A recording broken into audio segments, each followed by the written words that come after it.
Hello students, today we will discuss about the IoT communication APIs, and we will find that how these things works actually in the IoT domain and in the cloud domain. Okay, so APIs are application protocol interface. So we need to define and design the APIs for the various applications of the IoT. So in IoT communication there are two types of the APIs are defined. One is REST based communication API, another is WebSocket based communication APIs. Let's see what are these APIs so that we can understand that how we can design the IoT system. So REST based communication APIs are there. So its full form is representational state transfer. It is the full form of REST. It is a set of architectural principle by which you can design web services and web APIs that focus on a system's resources and how system resources states are addressed and transferred. So these APIs are there and are useful and are very useful for the communication and for the rest of the devices. So again we will read this definition. Representational state transfer, it is a set of architectural principle by which you can design web services and web API. So what you need, you just need to provide a web API. For example, you need to provide a switch, and in that switch, for example, here you can see that here is a switch. Two types of switch are there. One is for the pause and another is for stop. So that is one kind of thing. So if I will stop it, then the mic of this system will be off and the recording of the system will be off, and so such kind of problem will be such type of performance of the system will be come in the picture, and the application of the system will come in the picture. So this is the API, and we have two things. One is the web API and another is design web services. So you know about the Amazon Web Server. Amazon Web Server has too many APIs. You may know about the Blink app. So I will suggest you that go to the Blink app. I will write here that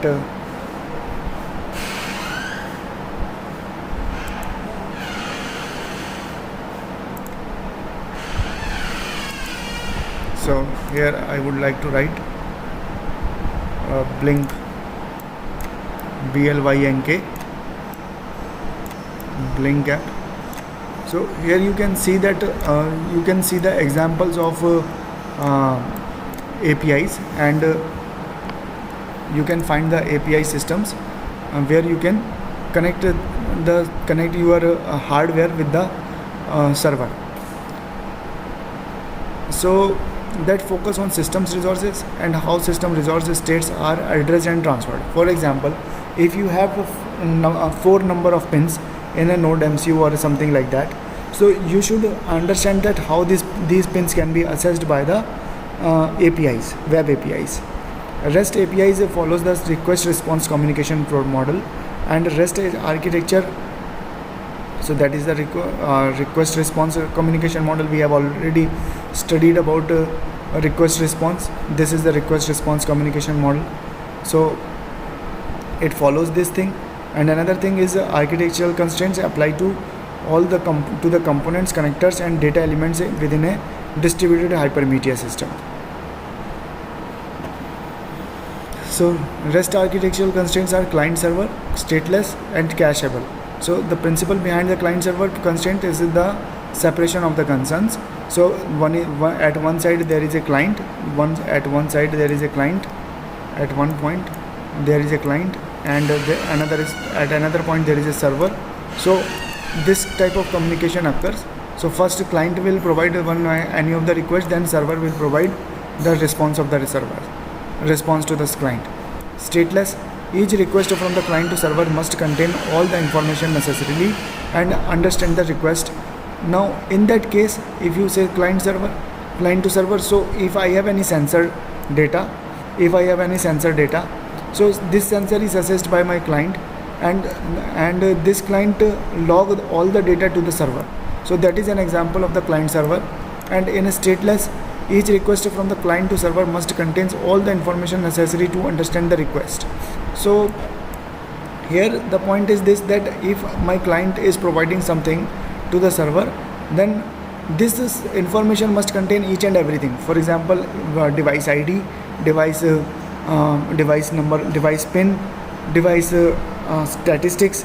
So all these things are available on the must be available in the request, so that the client so that the server can understand the things.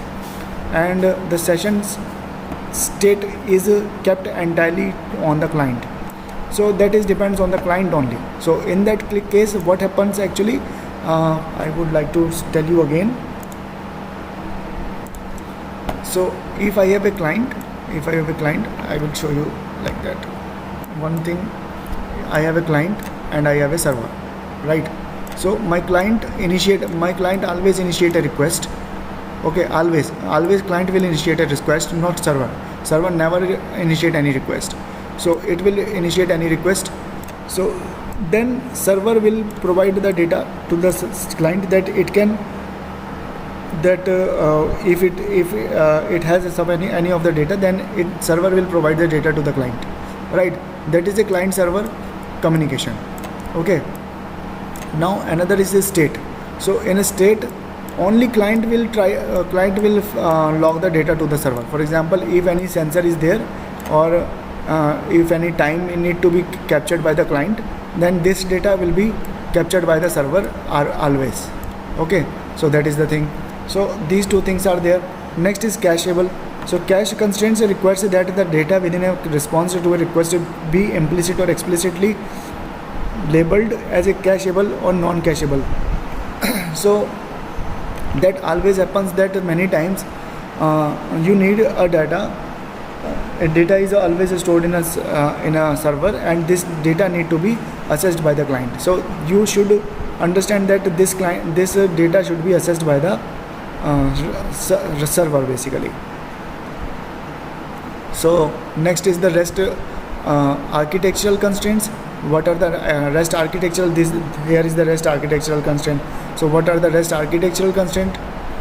So next is the layered system.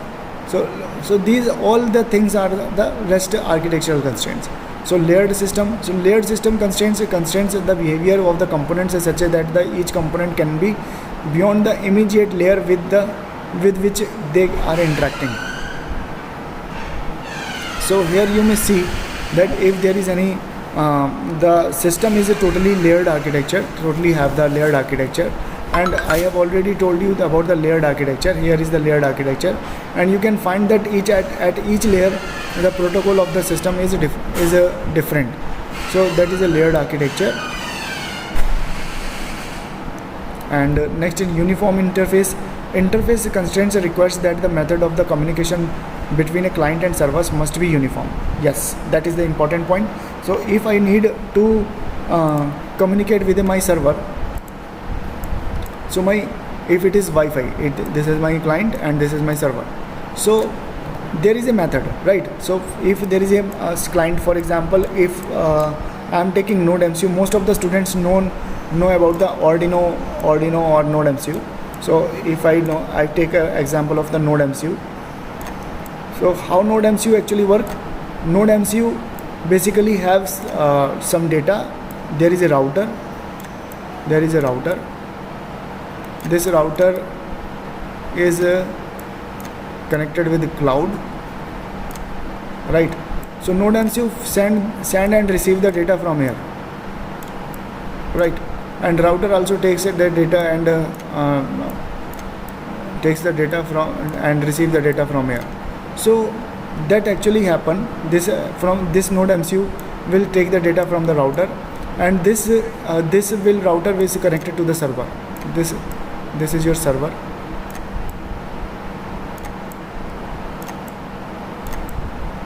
So that is one kind of the communication, and this type of the communication, this is one type of communication part, and this communication part is uniform. So there is no any change in this uniformity of the server client to server approach. Code on demand. Servers can provide executable code or script for clients to execute in their context. For example, if I will give you example in the lab also, that how this thing happen. And I will tell you that how this thing happened in my lab, and there also I will explain you each and everything, that how the things are happening over there. Okay, so code on demand will be possible over there. So servers can provide executable code or scripts for a client to execute in their context. So basically, when server provides something to the client, then it executes two type of thing. One is get and another is post. Okay, so I can write here, I can write get, get and post. So this type of, these are two protocols, these are two scripts of internet post. Sorry, here I am feeling trouble in writing using mouse. So this type of things is executable, and when it posts something, then it posts a data to the client, and then it fetch the data from the client or node of the thing means IoT. So that is a communication with REST API. So REST aware HTTP client. Next is HTTP packet. So HTTP packet is, I have told you that get and post is there, put and delete is there. So this type of the HTTP commands are there, and REST payload is there. REST payload has a JSON and XML. This type of the functioning over there. So XML contains the these things contains the database. So these things are controlled by the HTTP server. So this is my HTTP packet, which is consist of this thing, and next is my HTTP server. HTTP server has the authorization and RESTful web service. Then this HTTP server is provided to the resources, and this communication happens between the HTTP server and the resources. Then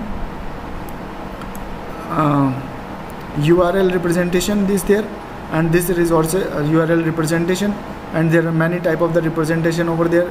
So what is the location of the device, where it is existing, how this device is working, which number of pin is of this device is working. So this type of information is there in all the cases. Okay, so that is a communication with the REST API.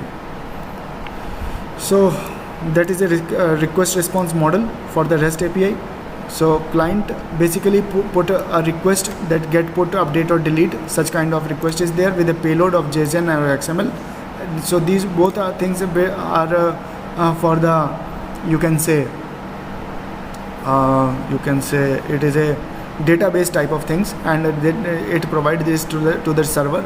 Server takes it and responds to the client using the JSON and XML, and then it again provide a HTTP packet that using the get, put, update and delete type of things, and then this again responds to the particular thing. So this type of communication handles in the REST. So WebSocket based communication API. WebSocket based APIs allows a bidirectional, because it is a single unidirectional. You can say that it is a simplex communication. Okay, it is a simplex communication. Once the client will initiate, then server will initiate, then client will initiate, then server initiate, right? So it is a simplex communication. So no any type of the full duplex communication is possible in that case, right? But in that case, in the WebSocket based communication API, there is a bidirectional communication may happen. So full duplex communication between the clients and the server may happen. It allows the exclusive peer communication model. WebSocket API reduces the network traffic and latency, as there is no overhead or connection setup and termination request for each message, right? So IoT enabling technologies. So this is a WebSocket based API, that how it works. So you can more explore it through the internet.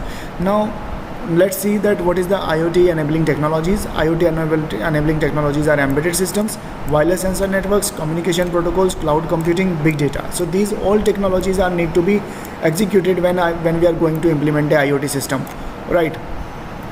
So next is the wireless sensor network. So I have already give you an example of the wireless sensor network. Again let's say we discuss about this. So a wireless sensor network comprises of the distributed devices with sensors which are used to monitor the environment and physical conditions. Okay, wireless sensor, for example, so many nodes are there, and all these nodes are identical in nature, and these nodes can be can provide the data to the base station. Fine. So that's type of the communication happens in the wireless sensor network. And in the wireless sensor network consists of a number of AND nodes and the routers and the coordinators. So we will also explain you that in the lab, that what is the sensor network and how it works actually. So weather monitoring system, soil moisture monitoring system, so these all things are available for the wireless sensor network.